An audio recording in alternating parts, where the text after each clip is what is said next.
hand the floor to you. Thank you, Uday. And thank you, Gadkari ji. So nice to meet you after so long.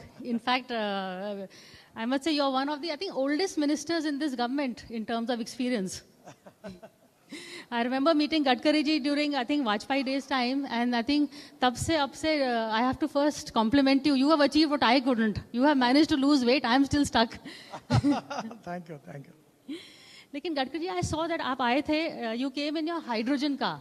आपने in fact कहा भी है कि मैं diesel and petrol cars में नहीं आता हूँ. सो दिस हाइड्रोजन कार का जो रेवोल्यूशन है उसको हम आम आदमी तक कैसे ले जाएंगे, and how is it the hydrogen car in terms of other cars, electric cars? देखिए, पहली बात तो ऐसी है कि हमारे देश में 22 लाख करोड़ रुपए फॉसिल फ्यूल के इंपोर्ट के लिए खर्चा होती है. और सबसे दुर्भाग्य का विषय है कि एयर पोल्यूशन के कारण हमारे यहाँ सब जगह हेल्थ के प्रॉब्लम है. दिल्ली में आपको पता है कि एयर पोल्यूशन की समस्या कितनी गंभीर है, और इसलिए import substitute cost effective pollution free और इंडिजिनस. और मुझे खुशी है कि मैं जब इलेक्ट्रिक की बात करता था तो अब इलेक्ट्रिक की स्कूटर, इलेक्ट्रिक की बस, इलेक्ट्रिक की कार आ गई, और वो 200% उसमें राइज है. और अभी मैं जो गाड़ी में आया वो फ्लेक्स इंजन है, टोयोटो की गाड़ी है, इनोवा. ये वर्ल्ड की पहली गाड़ी है जो यूरो 6 के इमिशन नॉर्म्स पूरी करती है, और इसमें 100% इथेनॉल पे चलती है. 60% बिजली तैयार करती है, 40% इथेनॉल. इथेनॉल का भाव 60 रुपीज़ लीटर है, पेट्रोल का 120 रुपये है. तो एवरेज के हिसाब से इसका 25 रुपीज़ लीटर पेट्रोल का भाव आता है. इसको फ्लेक्स इंजन कहते हैं. और ये गाड़ी अब टाटा, सुजुकी और टोयोटो तीनों भी फ्लेक्स इंजन ला रहे.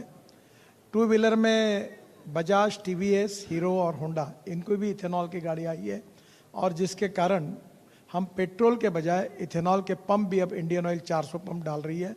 तो देश में किसानों ने तैयार किए हुए फ्यूल पर ये चलेंगे. मेरी गाड़ी आपने देखी होगी, उसका पोल्यूशन 0, और हमारी रूरल एग्रीकल्चर इकोनॉमी भी इससे अच्छी होगी. दूसरी बात जो हाइड्रोजन की आपने की, हाइड्रोजन ये फ्यूचर है. और मेरे गाड़ी का नाम है Mirai. Mirai means future. Japan में वर्ड है मिराई, फ्यूचर. जो हाइड्रोजन होता है कोयले से तैयार होता है वो ब्लैक हाइड्रोजन, जो पेट्रोलियम से होता है वो ब्राउन हाइड्रोजन, और जो गंदे पानी से या बायोमास से या म्यूनिसिपल वेस्ट से सेग्रीगेट करके तैयार होता है वो ग्रीन हाइड्रोजन. तो हम इलेक्ट्रोलाइजर प्रोसेस से जब पानी से हाइड्रोजन करते हैं तो 50 यूनिट बिजली लगती है. मेरा उद्देश्य ये है कि हमारा हाइड्रोजन $1 पर केजी मिले. और ये अभी जो कचरा है म्यूनिसिपल वेस्ट, इसको सेग्रीगेट करके प्लास्टिक, ग्लास एंड मेटल अलग करके उसको बायोडाइजेस्टर में डाल के मीथेन तैयार करके उससे ग्रीन हाइड्रोजन बन सकता है. पर ट्रांसपोर्ट ऑफ हाइड्रोजन और हाइड्रोजन के फ्यूलिंग स्टेशंस, इसमें काफ़ी काम करने की आवश्यकता है. मेरी गाड़ी इंडियन ऑयल के फरीदाबाद के सेंटर से हाइड्रोजन भर के आती है.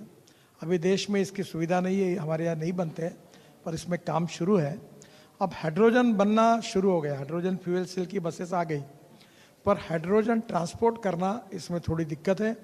और हाइड्रोजन फ्यूलिंग स्टेशन ये भी जल्दी हो जाएगा, थोड़ा समय लगेगा, पर फ्यूचर हाइड्रोजन है. और मैं विश्वास के साथ कह रहा हूँ, आज हम 22 लाख करोड़ रुपए का फॉसिल फ्यूल इंपोर्ट कर रहे हैं. ये परिस्थिति आने वाले 8-10 साल में बदलेगी, और हम एनर्जी को आयात करने वाले नहीं तो एनर्जी को निर्यात करने वाला देश हम बनेंगे. Thank you so much. लेकिन while we are talking about the future and going ahead and clean fuel, अभी एक कंट्रोवर्सी आ गई है ओला स्कूटर्स को लेकर. तो how are we handling these situations? देखिए, पहली बात तो ऐसी है कि कोई भी नई बात आती है तो स्टार्टिंग में कुछ ट्रबल्स होती है. सरकार के रूल्स रेगुलेशन के ऊपर उस पर कार्रवाई होती है. अब मुझे बताइए कि दिल्ली में इतने इलेक्ट्रिक बसेस चल रही, इलेक्ट्रिक स्कूटर चल रही, इलेक्ट्रिक ऑटो रिक्शा चल रही, इलेक्ट्रिक कार चल रही, कोई प्रॉब्लम आया? कोई अगर प्रोडक्ट में प्रॉब्लम आएगा तो रूल्स एंड रेगुलेशन के हिसाब से सरकार उसकी चिंता करेगी और उचित कार्रवाई करेगी. In fact, I would also like to tell you and our viewers that NewsX, we have all our cars are electric vehicles. So we have also taken your example. and moving on to the electric vehicles. But आगे बढ़ के there is a lot of criticism about the everybody is praising you for the roads. उसके लिए Gadkari, Phulkari, they call you the highway man, the flyover man. लेकिन roads को लेके high toll tax के ऊपर बहुत people are unhappy. In fact उस social media में वो वीडियोज भी बन रहे हैं कि टोल के नाम पे आपकी फोटो आती है, टैक्स के नाम पे निर्मला सीतारमन की फोटो आती है. तो who do we blame for the high toll tax? देखिए, पहली बात तो ऐसी है कि मैं आपको बात बताऊंगा कि if you want good services you have to pay for it. और हमारी बजट में रिस्ट्रिक्शन है और इसलिए बजट के पैसे से हम लैंड एक्विजिशन करते हैं और कैपिटल मार्केट से पैसा खड़ा करते हैं, उसको 8.05% इंटरेस्ट देते हैं. और आजकल तो मैंने जो सर्विस क्लास के लोग इन्वेस्ट करे इसलिए मंथली इंटरेस्ट देता हूँ. तो ये ब्याज के पैसे वापस करने होंगे. पर मैं आपको एक बात बताता हूँ, मैंने जब मुंबई में मैं मंत्री था तो मैंने मुंबई पुणे एक्सप्रेस हाईवे बनाया, Worli Bandra sea link project, 55 flyovers बनाए. तब मुंबई से पुणे जाने के लिए 9 घंटे लगते थे. अब मुंबई से पुणे 2 घंटे में होता है. तो 7 घंटे का समय बचता है, 7 घंटे का फ्यूल बचता है. और क्या ये इसकी कॉस्ट जो बचती है इसमें कुछ हम टोल देते क्योंकि हमने प्राइवेट इन्वेस्टमेंट से किया था. अब मैं आपको बताता हूँ, दिल्ली से देहरादून जाने के लिए 9 घंटे लगते हैं. मैं 1 जनवरी से आपको 2 घंटे में पहुँचाऊँगा, 2 घंटे. तो अब मुझे बताइए 7 घंटे आपकी गाड़ी कम चलेगी. दिल्ली से जयपुर 2 घंटे में, दिल्ली से चंडीगढ़ 2.5 घंटे में, दिल्ली से अमृतसर 4 घंटे में, दिल्ली से कटरा 6 घंटे में. अब कितने घंटे 14 घंटे लग रहे हैं. और एक्सिस कंट्रोल एक्सप्रेस हाईवे से आप जाएंगे तो आपका फ्यूल में काफ़ी सेविंग होता है, पोल्यूशन कम होता है. तो मेरा आपसे यही अनुरोध है कि अगर हम अच्छी सर्विस करेंगे, जैसे आपने ये 5 स्टार होटल है, इसमें आपने कार्यक्रम लिया तो इसका पैसा देना पड़ेगा आपको. ऑप्शन था रामलीला मैदान का, आप और मैं 2 चेयर डाल के बैठ जाते, कार्यक्रम होता. तो कहीं ना कहीं हमें अगर जब अच्छी सर्विसेज देनी है तो थोड़ा बहुत चार्ज लगेगा. और निश्चित रूप से हम ये भी कोशिश करते हैं कि शहर के पास हो गए तो उनको पासेस देते हैं. अभी पहले हमारे यहाँ टोल पे खड़ा होना पड़ता था, हमने फास्टैग लाया, अब कोई रुकना नहीं पड़ता है. 99% पेनिट्रेट हुआ. अब सैटेलाइट बेस्ड टोल सिस्टम ला रहे हैं. What is that? तो ऐसा है कि आपके नंबर प्लेट जहाँ से आप एंट्री करोगे वहाँ से नंबर प्लेट का फोटो निकलेगा और जहाँ से बाहर निकलोगे वहाँ से फोटो निकलेगा. उतना ही पैसा टोल लगेगा, उसमें टोल काफ़ी कम हो जाएगा. अभी क्या हम 1-2 टोल के बीच में भले वो 25 किलोमीटर जाए पर 65 किलोमीटर का टोल लेते हैं. तो नेचुरली उसमें भी कुछ कमी होगा. फिर भी इस पॉलिसी में हम लगातार रिफॉर्म करते जा रहे हैं और कम से कम लोगों को कैसे चार्ज हो इसकी जरूर विचार करेंगे. सैटेलाइट सिस्टम से रोड चलान भी बढ़ेंगे क्या? देखिए, आप मुझे बताइए. नहीं, देखिए एक बात बताता हूँ, हमारे देश में 5 लाख एक्सीडेंट होते हैं, 1.5 लाख मौतें होती है और मरने वालों में 18 से 34 वयोगट के तरुण लोग 60% है. और आज जो एक्सीडेंट हो रहे हैं उसमें 30% एक्सीडेंट इसलिए हो रहे हैं कि लोग हेलमेट नहीं पहनते हैं, लेन डिसिप्लिन का पालन नहीं करते हैं, रेड सिग्नल होगा तो रुकते नहीं. कितने लोग मर रहे हैं, 3% जीडीपी का नुकसान हो रहा है. तो ये स्वाभाविक रूप से मुझे बताइए, हम लोग जब फॉरेन जाते हैं और चॉकलेट खाते हैं तो उसका जो वेस्ट पेपर होता है वो फेंकते नहीं, वो जेब में रखते हैं और फिर डस्टबिन में डालते हैं. वही भारतीय जब हिंदुस्तान में आते हैं तो चॉकलेट खा के फेंक देते हैं. ऐसा क्यों?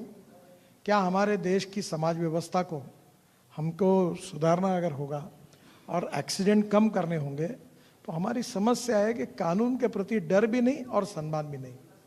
ये जो विचित्र अवस्था है इसमें लोगों को कम से कम सैनिटाइज करने के लिए हमने स्पीड के बारे में जो रूल्स एंड रेगुलेशन है लोग इसका पालन करें, इसके लिए है. कोई वसूल करने के लिए, फाइन वसूल करने के लिए उद्देश्य नहीं है.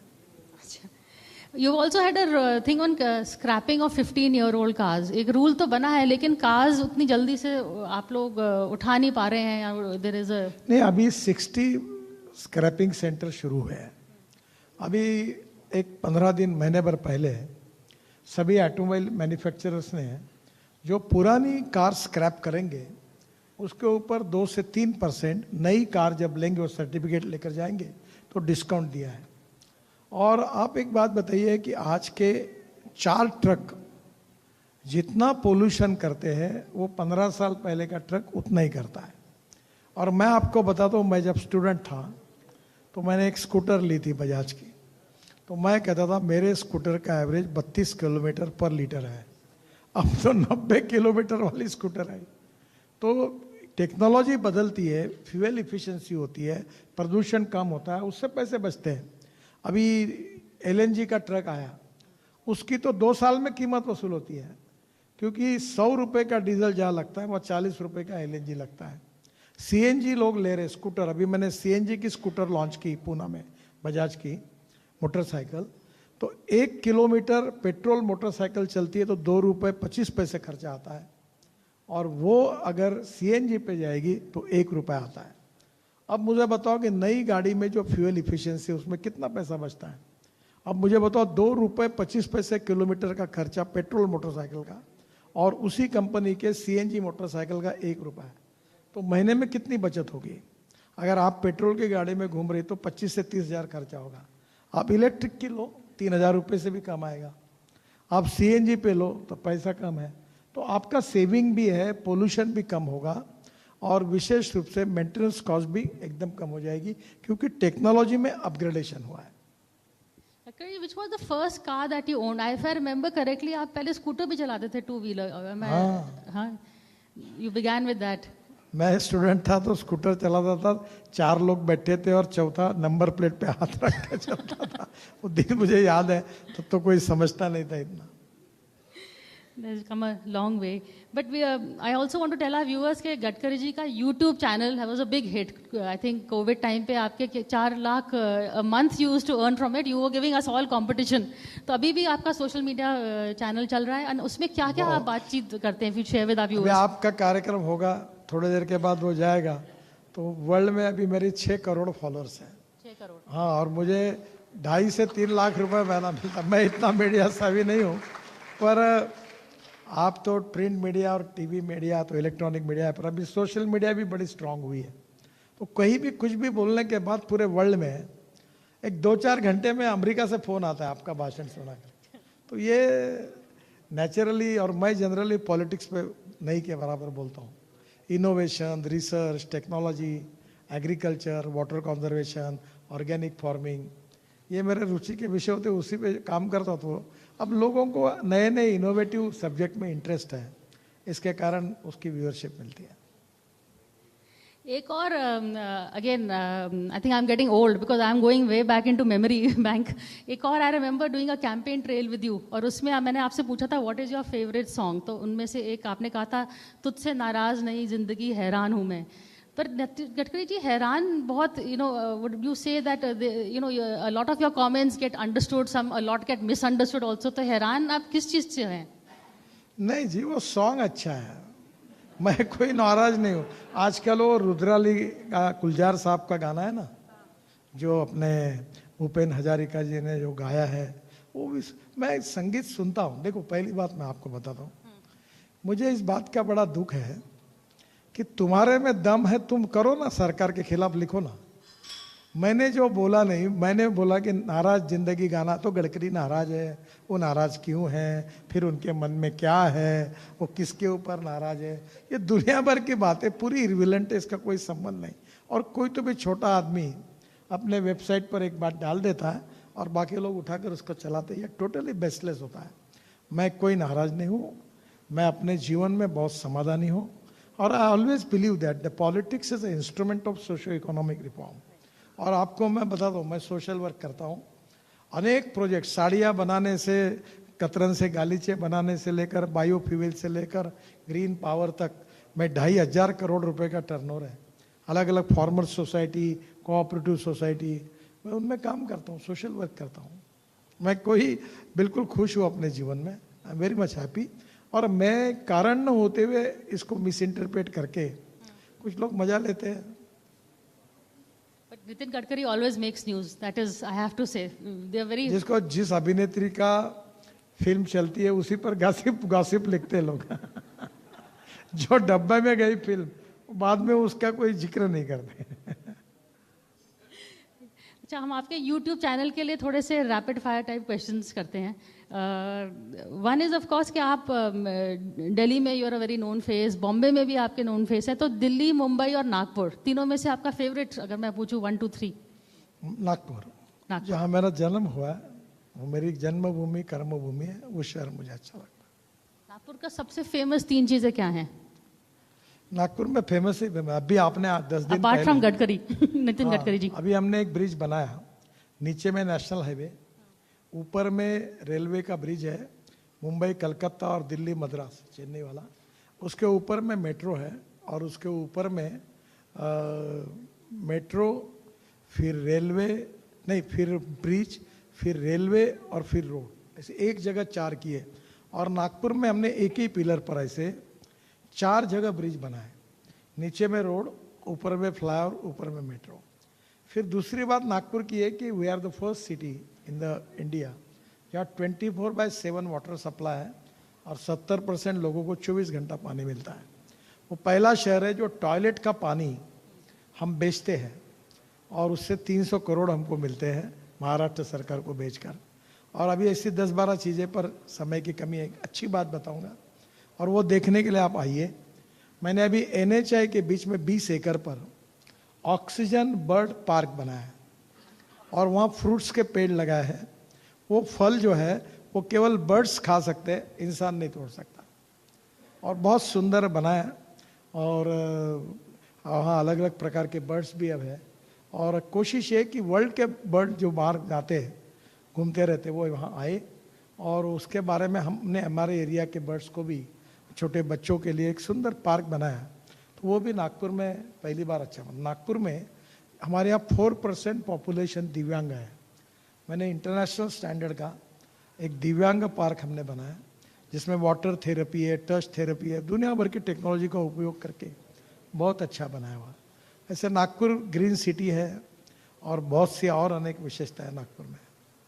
हमने जो म्यूजिकल फाउंटेन बनाया वो तो वर्ल्ड में उसको रेटिंग मिला।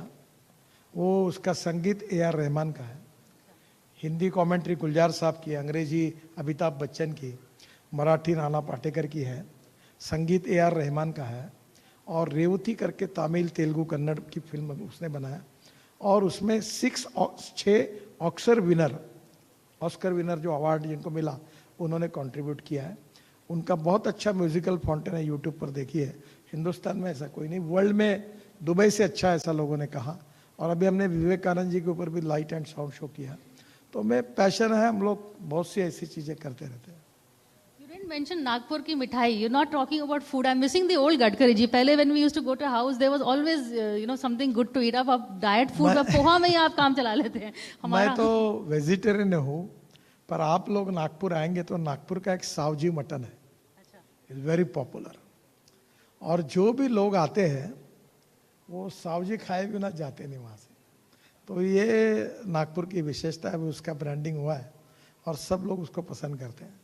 आप कुक भी करते हैं? नहीं, ऐसा मैं कुक नहीं, मैं कोविड के समय जब समय था तो मैं वो यूट्यूब पे चैनल देख देख के बनाने लगा। अगर फिर आपका फेवरेट मतलब इफ ऐसे आज नो राजनीति, आज फिर आप क्या करेंगे पूरा दिन? What is your favourite pass? मैं संगीत सुनता हूँ, गाने सुनता हूँ। मेरे अपने देखो, मैं अपने जीवन को अपने हिसाब से जीता हूँ और ऑलवेज मैं एम एंजॉइंग माई लाइफ। मेरी फिलॉसफी ये है कि life is too short, try to enjoy it. खुश रहो और लोगों को खुश रखो और कुछ अच्छे काम करो। तो मैं अपने हिसाब से काम करते रहता हूँ।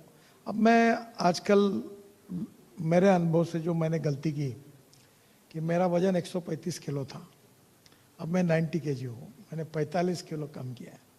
अभी ये कोविड के बाद मुझे बहुत अच्छा लगा। तब मैं आप सबको कहता हूँ कि first priority to your health, second priority to your honest wealth, and third priority फिर आपको जो करना है करो। तो अब मैं पहली बार आज सुबह मैं फ्लाइट से आया 9 बजे की, तो भी सुबह उठकर 2 घंटे मैंने प्राणायाम एक्सरसाइज की और फिर मैं आया। अब मैं बड़ा इनडिसिप्लिन इरेगुलर था, यानी उसमें एक्सट्रीम लिमिट पर था। अब मैं काफ़ी रेगुलर हुआ हूँ, इसका मेरे को बहुत फ़ायदा हुआ है। मुझे चेहरे में ग्लो, मुझे अमिताभ जी 2 अक्टूबर को हम साथ रहते थे एनडीटीवी के प्रोग्राम में, तो मुझे हर बार कहते कि तुम्हारा भी इतना फर्क है, तुम 10 साल यंग लग रहे हो, क्या करते हो? मैंने कहा मैं अब रोज योगासन एक्सरसाइज करता हूँ और मैं प्राणायाम करता हूँ। तो मेरा सबको कहना है कि first priority to your health and second to your honest wealth, और बाद में जो करना है करो। So your wife prefers the disciplined Gadkari ji or the indisciplined Gadkari ji? वो क्या मुझे सुधार सकती है? मेरा स्वभाव पहले बहुत, क्योंकि मैं बहुत ग्रास रूट पे काम करता था, पार्टी के लिए दौरे करता था, 1-1 बजे ढाबे पे खाना खा लेता था, कभी समोसे खा के चल जाता था, खाना नहीं खाता था। तो उस समय एक नशा थी। देखो कोई भी काम में एक नशा होती है, जो आप भी काम, ओनरशिप होती है, ओनरशिप के बाद एक नशा आती है, और जब नशा चढ़ती है, आती है, तो आदमी सब बातों को भूल जाता है।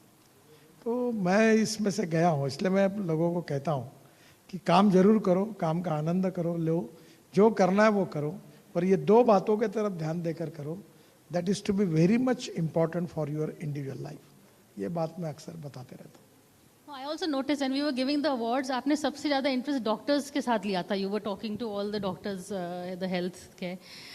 Now next question is Ramayan या महाभारत, इन दोनों में से which book do you prefer? देखो हमारी इतिहास, संस्कृति और विरासत, ये संस्कृति, इतिहास और विरासत हमको हमारे पुराने इतिहास से मिली हुई है, और रामायण और महाभारत ये जो प्रतिबिंब है, ये सामाजिक व्यवस्था में जो गलत बातें थी उसके परिणाम क्या हुए और अच्छे नीति से कैसे चलना चाहिए, इसके आधार पर दोनों का आदर्श लेकर हम हमारी व्यवस्था में चलते हैं। हम प्रभु रामचंद्र को मर्यादा पुरुषोत्तम कहते हैं, अब आदर्श राजा, और महात्मा गांधी जी ने रामराज्य का वर्णन ये एक प्रकार से रामराज्य यानी आदर्श राज्य ऐसा किया है। तो इसलिए रामायण हमारे लिए बहुत अच्छा, उतना ही महाभारत है। महाभारत में राजनीति है, कूटनीति है, यानी भगवत गीता के रूप में जो संदेश मिला हुआ है, वो एक प्रकार से भगवान श्री कृष्ण ने जो बातें कही है, वो आज भी हमारी सामाजिक, राजनीतिक और राष्ट्रीय व्यवस्था को अगर हमको आदर्श करना है, तो जो जीवन मूल्य महाभारत और रामायण में विशेष रूप से है, उसका अनुकरण करके हम क्वालिटेटिव रिफॉर्म सोसाइटी में और देश में ला सकते हैं। ये दोनों के प्रति भी मेरे मन में आदर भी है, सद्भाव भी है और प्रेरणा भी है।